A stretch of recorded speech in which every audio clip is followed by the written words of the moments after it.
this week in particular, the Learning Lab was all about how to help siblings through play.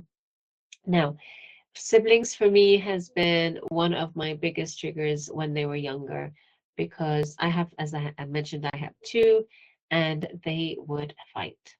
And that would be really hurtful for me. And when I did some listening time, I realized that I was just really tight about it. I grew up as one of six, and so if I didn't get along with one, it was fine. I had another to get along with. But with only two in my family, I had big worries and fears about, well, if they don't get on with each other, who are they going to be close to? Who's going to support them when they grow up? Are they still going to fight? And all such worries was making me really, really tight.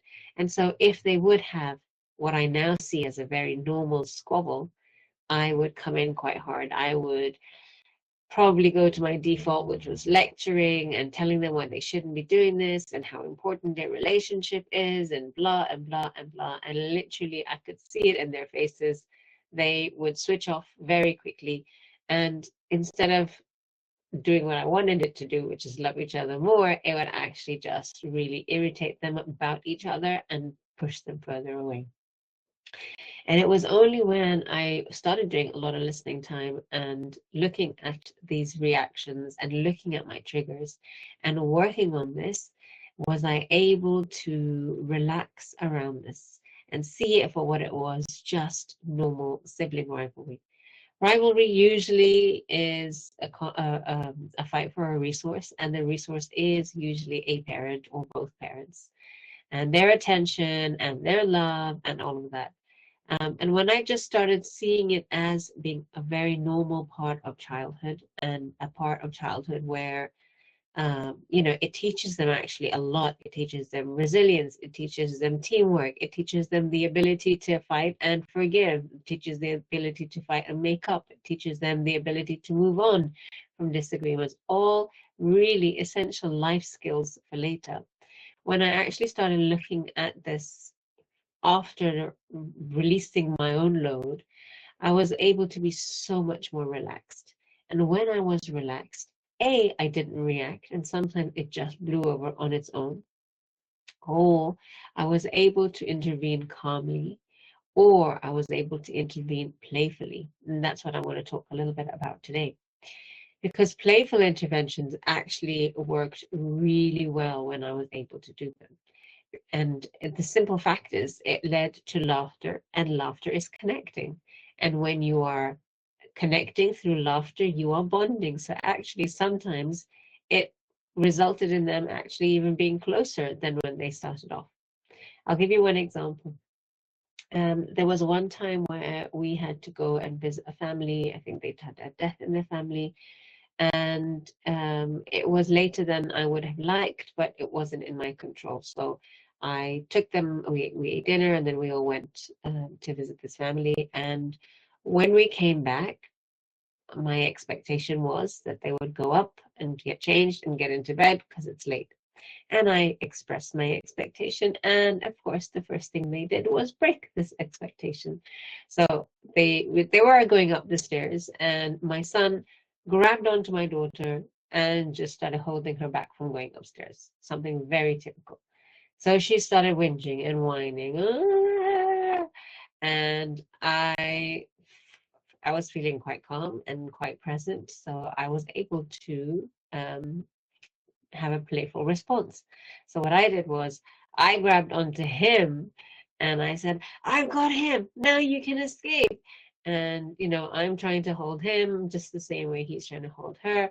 And the funniest thing happened as I was getting involved, and we were all laughing about the fact that I'm holding on to him. He actually released her in the midst of all that, but there was no way that she was going up in that moment, because now she wanted to join in the fun. So she joined the squabble somehow, and I'm not even sure what ended up happening, but we were laughing loads. And then when we finished, it was only a couple of minutes long. I then sent everyone upstairs, and everyone went and cooperated beautifully. So it just took a little bit of shift, and I thought to myself, if I had done what I normally might have done, which was forcefully separate the two and, start blaming him for why are you doing this? And, I asked you to da da da da. And it would have just ended up in a very, very different mood. And probably bedtime would have taken a lot longer. So sometimes just being a little bit playful about it, and there's lots of things. And I had to actually like play, it didn't come naturally to me at all. I had to really brainstorm ideas in my listening time. Sometimes I would read a really good idea. Larry Cohen had lots of amazing ideas in playful parenting.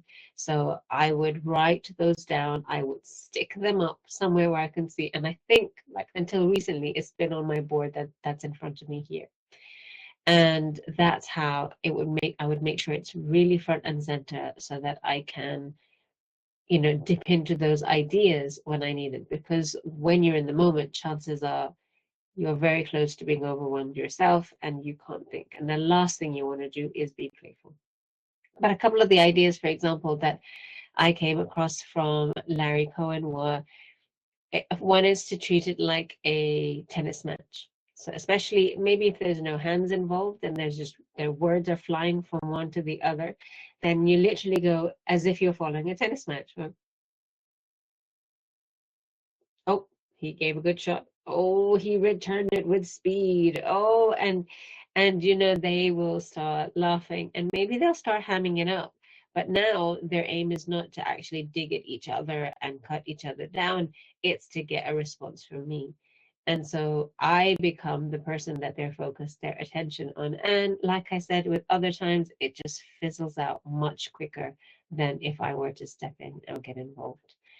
Um, Another one that I think Larry Cohen suggested was to talk to a painting or a picture of somebody about how much they're driving you crazy and, how annoying they are. So we did have a picture. We used to have a picture near our dining table. So I started doing that. There was one time when they were arguing, and I just okay, let me try this. So I went like I turned towards the painting, and I said, can you guys see them? Like this is ridiculous. How are they arguing so much?" And the funniest thing happened. They both just turned to the painting and started complaining to the painting about each other as well. And it was just hilarious because, again, it took out the tension from the situation. We were all laughing about the fact that we're talking to this painting, but it just happened so smoothly. And they love responding to likeness and to play. There was one, I think there's a link called 15 Playful Ways to Solve Sibling Rivalry on the website. It's been linked to the Learning Lab as well and put together lots of ideas. And I remember trying one of those ideas as well. And one of them that was sent in by an instructor was to, like, if they're making you the judge, for example, if they're asking you to intervene, if they're asking you to say like, you decide who's right, who's wrong, or you tell him. And ideally, we don't want to take that role. But if they're forcing us to, then we can take it playfully. So one time this happened and they asked me like they wanted me to get involved, so I just picked up the towel that was hanging like drying on the banister and I draped it over myself and I said, sure, I'll be the judge, you tell me what the issue is. And again, they absolutely loved it. They hammed it up. They started pretending that they were two like different players in that in scenario as well.